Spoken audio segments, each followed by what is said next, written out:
Good afternoon and welcome to this. I think it's our 11th Lunch and Learn session.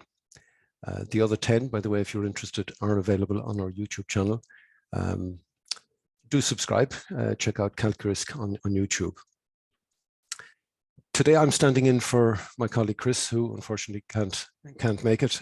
So I hope I do his slides justice. The title is Control Testing. This is just a short webinar, 15 minutes on controls, and I would say, well, what could the controls unless you're sure they are working? So let's have a look. First of all, a short introduction about us. Many of you are returning viewers, so welcome back and welcome to the newbies as well. We see ourselves, like many of you, as experienced risk and compliance professionals. We're members of different organizations like the Institute of Risk Management, Institute of Bankers, Compliance Ireland, etc., etc. Through these memberships, we like to keep our skills sharp and up to date so that we can work with you and find solutions to various risk and compliance challenges. Personally, I'm involved in the development of the 31,000 family set of standards. I chair the National Committee. Paul is involved in another committee, but you know, through involvement and close involvement in these things, we understand, I think, the challenges and can support. And of course, we have a solution, a governance, risk and compliance solution, which many of you know. Our customers will find in many areas in the financial services sector and in the not-for-profit sector, like charities, sports organizations, housing associations, and many others in the financial services sector. Yeah. Okay.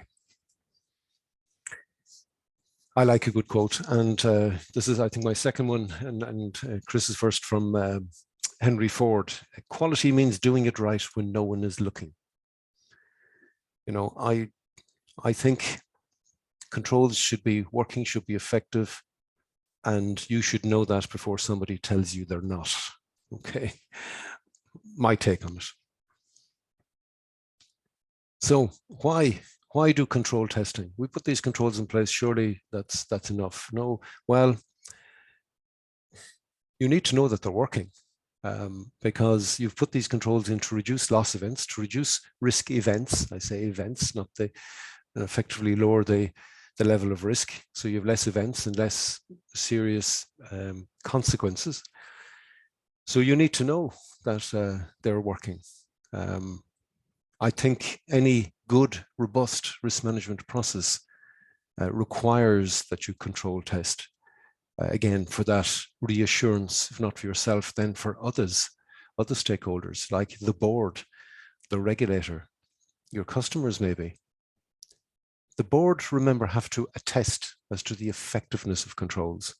They ultimately have to sign on the dotted line and say they are satisfied controls are effective. Now, how can they do that unless somebody is testing and able to assure the board, I have tested, it is working, or I have tested them, loads them, and they are working? Because the board should be asking that question, have you tested? You know, do you have evidence of testing if anybody came looking? So yes, there are lots of reasons, and it's for many of you, you will know that the regulator expects you to test as well. And when they come visiting, they will be looking for the evidence that you've tested these controls and not just rely on, well, I thought, or, you know, I felt confident. No, you have to be definite. Now, we tend to think of control testing as something just for the risk management process, but the compliance people want to know that the controls are working as well. I mean, this is where risk and compliance overlap. And if you have controls in place to ensure that you're not breaching money laundering regulations, then you need to know they're working. It's a non-compliance risk, but it's also non-compliance. So there's certainly two key individuals in the organization who will be on top of this if they're not working. Okay. An overview of the process of the control testing process, and I'm going to start with the design. We look at it in detail in a moment, but is the design of the control correct?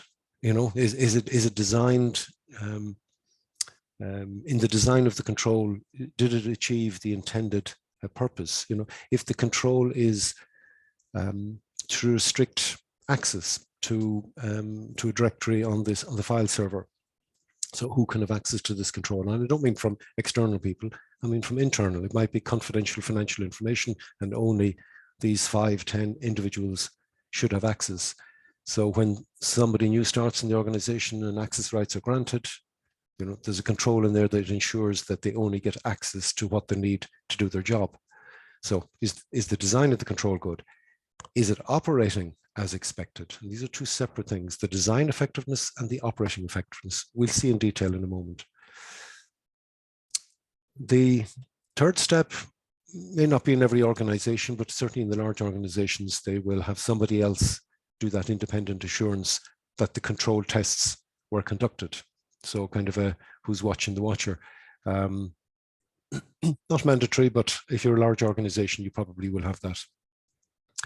And then the reporting. You know, I think it's the confidence that the stakeholders like the board will get if somebody can report, we've tested a sample of them and we're 100% happy, or indeed you're probably going to report that some need remediation, and that's fine too.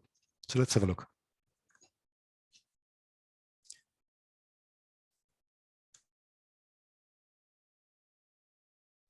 Right.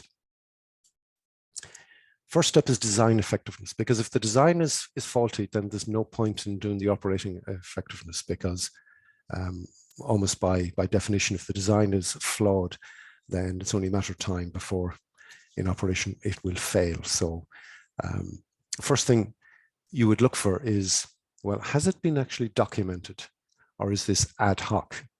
And I would always be worried about things that are ad hoc if it's not actually written down. Now, depending on the complexity of the control, it could be a very simple thing, or it could be something that needs a few sentences, or indeed it could be longer for the control to be effective. Does the control depend on an individual? And what happens the control if that individual is on 2 weeks holidays in Benidorm? You think of account reconciliation, bank account reconciliation, and the person who does that and they go off on a long holiday, no bank reconciliation done for weeks. What would the impact of that be? Maybe that there's a fraud happening and you don't know it, you know, because you depended on, you know, daily, maybe weekly bank reconciliation. So think, you know, is it dependent on a key person? And maybe you need alternates and make sure that that's covered. Is it automated or is it manual? If it's automated, I like them. The computer doesn't fail as often as the human. But if it's manual and if it's complicated, then more emphasis, I think, on the guidance and that the person has got the training and know exactly what they should be doing. What type is the control? And I think when the control is designed, what are you trying to do? You're trying to prevent something happening? Are you trying to detect that something has gone wrong and therefore fix it? Or is it a correction control, that something has gone wrong and this control now is going to fix it? I think you need to, when you're reporting on this, certainly to the reader of that, they should understand the nature of the control. Now, Chris has put an etc. in here, and like any list, they come with a caution. This is not an exhaustive list. You need to create this list. How are you going to test it? One that you might add in here is, does the control have an owner? And I think controls should have owners, because if they don't have owners at some level, they, you know, the team owns it. And I don't believe in ownership at team level. I believe individuals need to own these things. So certainly put an owner in. Maybe there's a frequency of which this test is done. There's other things that you should consider in the design, and therefore when you're testing the design effectiveness, maybe have your checklist. Is this designed well?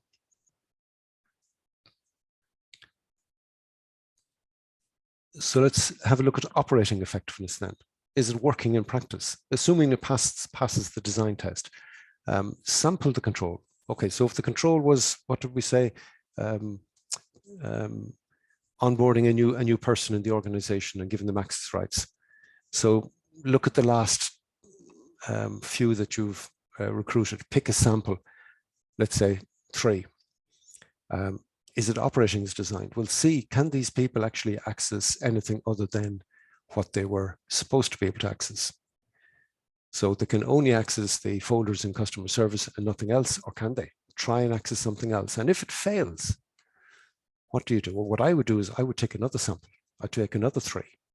And if there's another failure in that, I would take another 3. I would keep increasing the sample until I got a full understanding. Is this really 1 in 3 or is it 1 in 100? And so we'll come to that question maybe later. How big should the sample be? So I think you need to record the evidence that you have tested it as well, because there will be people who will be interested to know and will want that confirmation that it has been tested. And I suppose the thoroughness of that test, and is this something you've tested, and does it always work or does it always fail? Assuming it always works, maybe it's a firewall in the IT department and you check that it is keeping the bad guys out, again, there's an etc. here. Don't assume that this is an exhaustive list. It varies from organization to organization, but try and think of the things that you would put in place to see, is this control working? The obvious one here is incidents. Have you had any incidents where you might say, well, that shouldn't have happened because we have a control that should have kicked in, that should have stopped that? Guys, this is gold dust from an intelligence point of view. You need to be gathering those incidents because they're telling you whether your controls are working or not. Now, they might be telling you you're missing a control, but certainly if you have the controls and you think everything is fine, keep your eyes and ears open. Certainly those incidents are telling you something. So that is part of the evidence. Now, if you are an organization that have implemented the 3 lines model, and maybe you have a risk management function or internal audit function, they're level 2 and level 3, they're probably going to check that the tests were conducted and conducted appropriately. So they're certainly the first people who will be checking to see where the controls tested. Now, you might say, well, we'll come back to who does it in a moment. On the reporting side, this should be part of your regular reporting. Certainly as regular as you report on risks, that you can report on the effectiveness of the controls, because it's a level deeper, and the board and others need that reassurance. It should just be built into your reporting process, which should be a continuous process. This isn't a once a year thing. This is you're checking, and you mightn't be checking everything every month, but report on what you are checking so that it's people know that there is an ongoing process, and this is not something you visit once a year. I'm conscious of the time. So last slide. Who should do the control test? Well, I think it's probably the risk owner in the first place. So if you take my example on the access control to systems, that control is probably owned by the IT department, and they should be testing it. The owner, not the risk officer, the chief risk officer and the chief compliance officer will do their own investigation and reporting and checking that controls are being tested. But the person who operates that control knows best if it's working. How often should you test it? Well, I suppose it depends on the importance. If it's a serious thing and you're relying on it to prevent serious damage, then I'd be testing it a lot more frequently. And I'm not going to put a number on this, whether it's daily, weekly, monthly, or quarterly. You will know that. And certainly the more important a control is to keeping you safe, the more often I would test it. How big should the sample be? Well, if you talk to quality people, they might say 3%, but what does that mean? If I sample 3% and I get 1 error, I'm going to sample 6%. And if I get another error, I'm going to keep increasing it. Again, no hard and fast rule, but you will know. And if you find a thread, keep pulling. When a control fails a test, well, I think you got to go back to redesign. I think you got to go back and ask, is it something we got to change in the design, and or is it in the practice? Is it that people didn't read exactly how to implement the control? Certainly, if control fails, you need to understand why. Was it design? Was it operation? So I hope I've done it justice for Chris. As I said, there were his slides. If you have questions, I will try and answer them. Otherwise, I will pass them on to Chris. So thank you for listening. Now, any questions? If you want to pop a question into chat, by all means do, or Q&A. I'll keep an eye on both here. Is there a way to monitor, manage, or report on controls in software? Well, certainly, yes. In calQrisk, we have a whole section on controls, and you can, for each individual control, you can decide on its effectiveness. That graphic I showed earlier is actually from the system. You can, and what a lot of organizations do is you have a library of controls, because a control could be used in multiple risks. It's not a one-to-one relationship. A control can be something that mitigates several risks. So the owner of the control might be different to the owner of the risk or risks. And certainly you can report separately on those controls. The controls could be very specifically to an obligation or a regulation, like money laundering, and you might want to be able to report specifically on those 50 controls you've in place to ensure you're compliant. So it's a control view rather than a risk view, and certainly that is possible. Would it be better practice to have a tester of control different to the owner of risk? It depends. It could be a different person. Certainly, the tester of the control is the person who owns the control, and it may not be the person who owns the risk. As I said, the control could be involved in multiple risks. So absolutely, Sabrina. Rachel, can you give an example of the reporting from calQrisk? Well, the quick one I can do probably is to go back to, that's the widget. If you can see the widget behind, I'll just take that. I don't know whether you're seeing the graphic.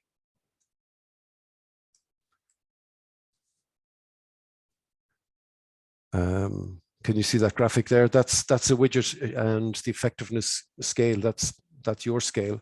But equally, you could have a list report showing the individual controls and their effectiveness and who owns them. Yeah, maybe we'll take that one offline. I'll see if there's any other questions. Rachel, Javier, how can you get around key man risk in small organizations? Control testing might have to rely on one individual only. That's a fair question. In small organizations, I would suggest cross-training. I would suggest if you're going to rely on one individual, that you make arrangements that if they're traveling, that they can, in an emergency, carry out that control, or you restrict when they can travel and where they can travel. Yeah, it is a challenge. I understand. We have our controls on an Excel spreadsheet for all owners. This is something that could be automated. It is our internal control framework. It's something that could be automated. Absolutely. I think the problem with it on a single Excel spreadsheet is, do all the individual control owners know that they are the owner? And where do they put the results of their testing?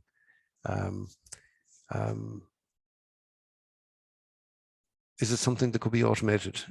This is from an anonymous attendee here. Happy to show you how we embed it into the system, like where we have risks and we have the user controls library, and how they can be attached to a risk, reported from a risk perspective, or reported individually, that you just said, this is a bunch of controls.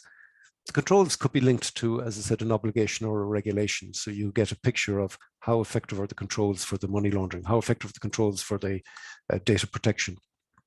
And you can do that more easily, obviously, if it's in a system that multiple people can put their input into and give the answers. So Anonymous, if you want to email us, certainly I can show you that in the system. And just see if there's one more. There's Philip. Hi, Philip. Thanks. If you had any literature on software widget setup, a separate module for controls testing. No, there isn't a separate module. It's actually it's under the risks. It has to be turned on, but it's called user controls if you're in the system. And if you haven't got it, we'll turn it on. But that's part of the system. No charge. Okay, guys. Again, I hope that I gave a reasonable account. Chris has far more experience than me on control testing. He worked for a large bank, and this was part and parcel of what they did on a regular basis. So he brings a lot of experience to that.